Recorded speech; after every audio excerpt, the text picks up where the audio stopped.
Assalamualaikum warahmatullahi wabarakatuh. Nahmaduhu wa nusalli wa nusallimu ala rasulihil karim wa ala alihi wa ashabihi ajma'in.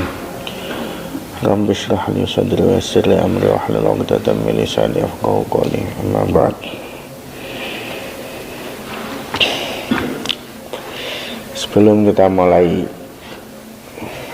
membacakan ini, ada yang ingin saya omongkan, yaitu tentang masalah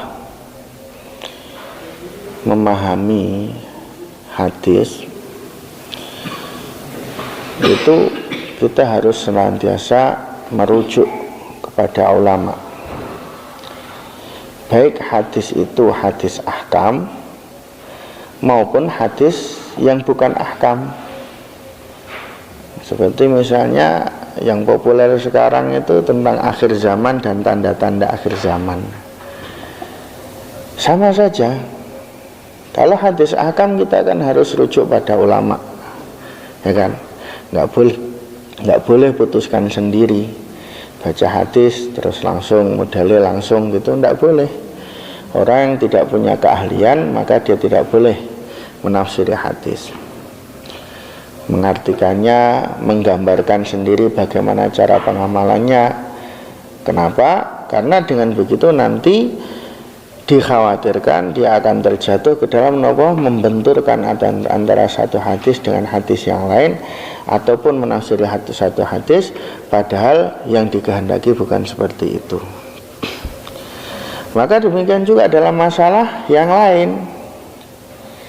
Memang kalau dalam masalah selain ahkam, misalnya kayak fadhail amal, itu relatif lebih mudah. Makanya masyayikh menganjurkan kita memperbanyak membaca fadhail amal. Kenapa? Karena hampir tidak ada ikhtilaf dan mudah, gampang pemahamannya dan tentang fadhail, ya kan. Tapi kalau hal yang lain, apalagi kok seperti misalnya kayak tanda kiamat atau apa, ya kan, tanda-tanda akhir zaman, ini termasuk perkara yang sulit. Kenapa? Karena semua bagian dalam hadis tentang masalah ini itu adalah isyarah, bukan soreh. Nah, saya ini memahami yang soreh saja sulit, apalagi kok memahami isyarah. Maka untuk memahami hal-hal atau hadis yang seperti ini, hendaknya kita senantiasa merujuk kepada bagaimana apa yang dijelaskan oleh para ulama. Ini satu. Yang kedua, kita jangan gampangan itu mengklaim sendiri gitu loh, ngentokke waktu dewe, ya, ngentokke waktu dewe. Wah, ini arek terjadi tahun ini akan terjadi begini. Ini repot menah itu.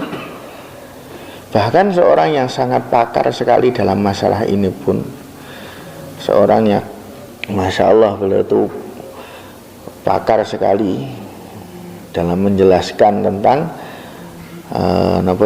kalau dalam istilah beliau dikatakan sebagai sunnatut tahawulat, sunnahnya perubahan.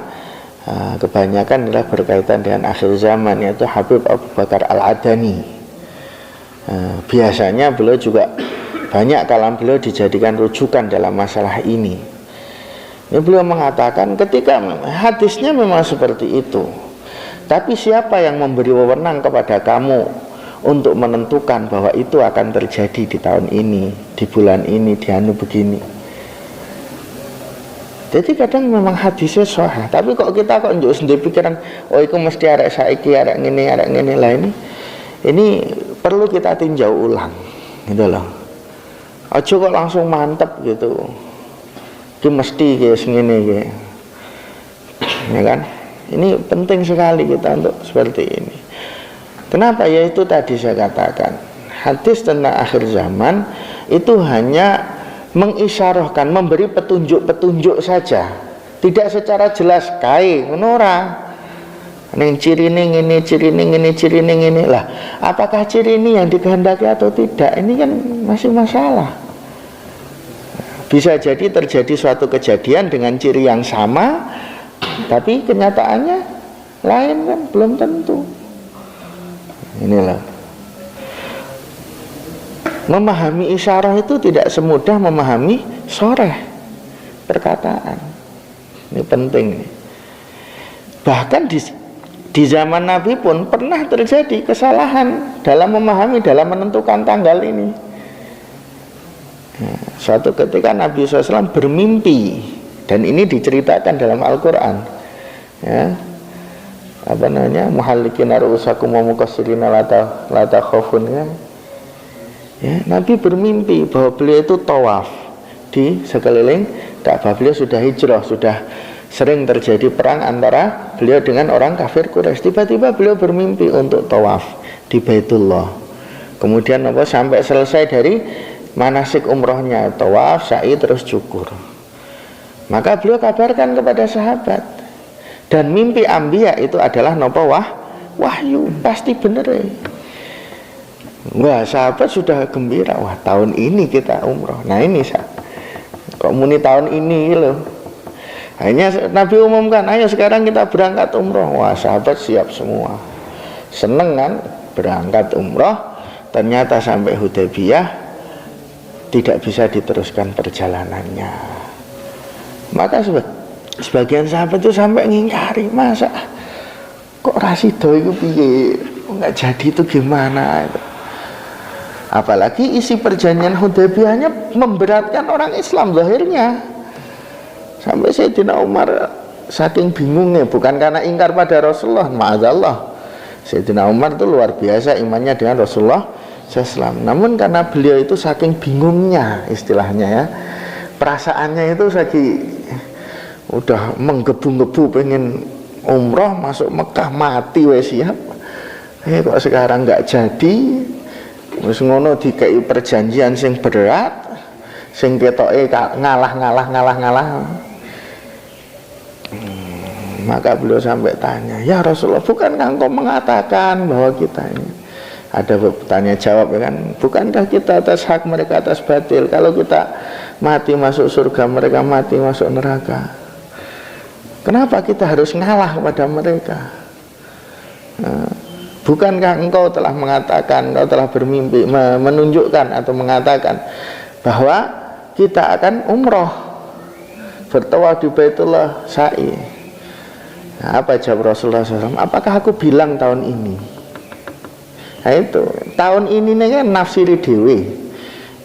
Paham enggak? Rasulullah bersabda, kamu akan tawaf, akan sa'i, akan tahallul. Nah, tahun ini itu adalah pengertian dari kamu sendiri. Nah, gara-gara salah ngartikan ini sempat terjadi, sampai hampir saja terjadi sahabat tidak taat pada Rasulullah SAW. Sekali lagi bukan karena ingkar, ini karena bingung, ya, kaget. Rasulullah suruh tahallul semua, nggak ada yang bergerak. Tahallul semua, ayo tahallul, nggak ada yang bergerak. Sampai Nabi itu sedih sekali.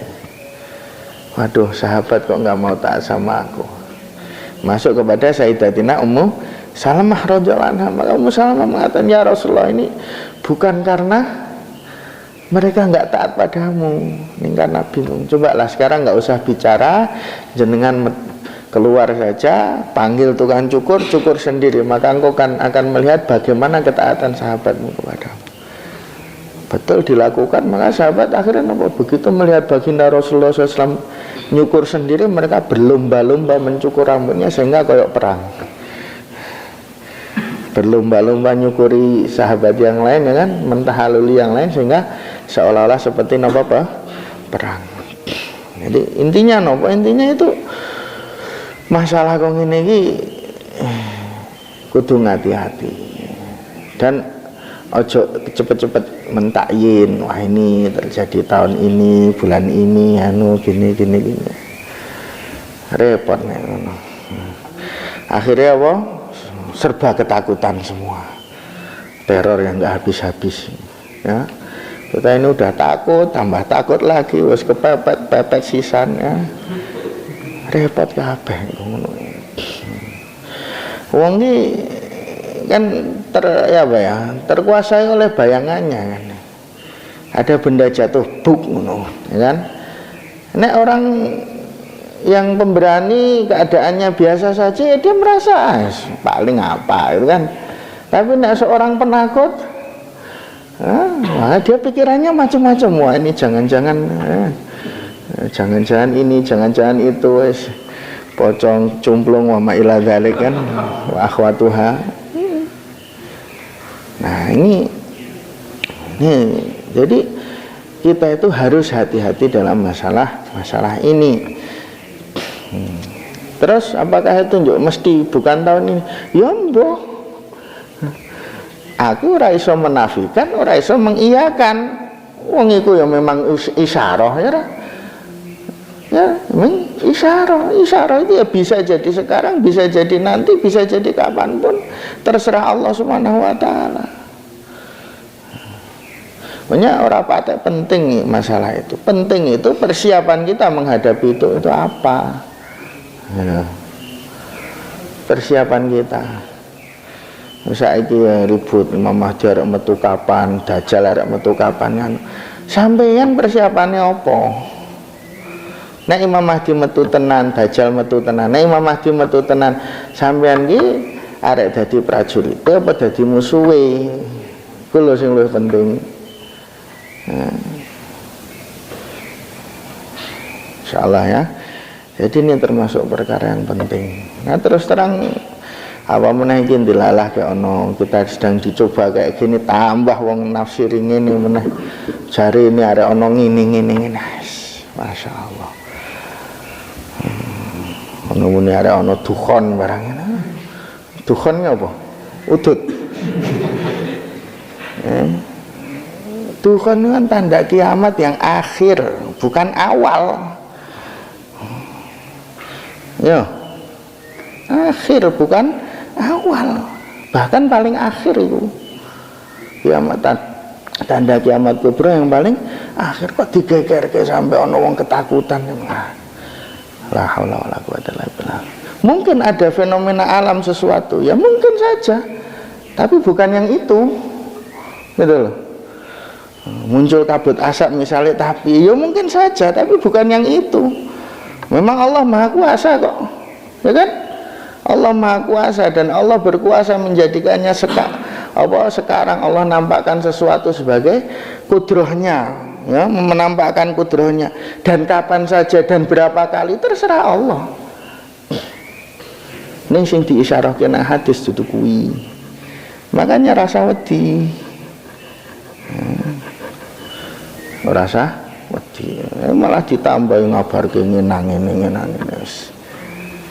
Mesake kita itu akeh wong, banyak orang yang mereka itu sudah sempit hidupnya, udah nggak boleh keluar, nggak bisa keluar, tambah meneh dingin Mas. Repot. Nggih. Jadi napa jenenge senantiasalah merujuk kepada para ulama dalam masalah ini. Kemudian jangan nopo bangsa ini. Jadi pentakyinan seperti itu memang berisiko. Pentakyinan menentukan, oh ini sini, ini gini, itu gitu. Ini akan sekarang, besok, lusa, tahun depan, bulan depan, tahun depan.